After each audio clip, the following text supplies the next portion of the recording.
Today, we shall reflect on the life of St Anselm.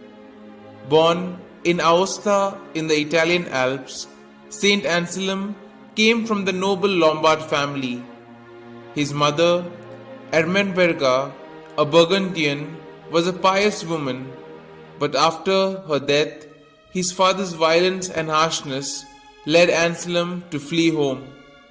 After several years of wandering in France, he took the Benedictine habit in 1060 at Bec, where his illustrious countryman, Blessed Lanfranc, had started his famous school. Soon, outstanding for his learning, within a span of 3 years, he was made prior, and after another 15 years, despite his reluctance, he was made the abbot. While at Bec, he wrote his well-known philosophical and theological works, the Monologium and the Proslogium, with the ontological argument for the existence of God.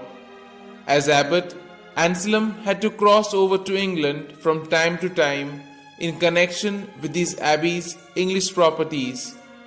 He thereby came to be so known and highly esteemed for his virtues of holiness and prudence that in the year 1093 he was made Archbishop of Canterbury in the hope that he would be able to cope with the encroachments of King William the Red.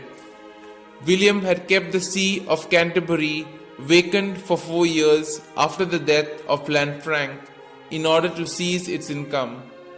Anselm's insistence on reforming the church and maintaining her rights saw him now banished to the continent by the king.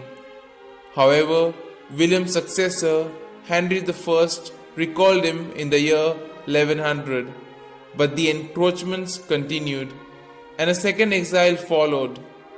Reconciliation was not effected until 1107, when the king relinquished his claim to investing bishops and abbots, though the latter was permitted by the Pope to take an oath of allegiance in the light of their temporal possessions.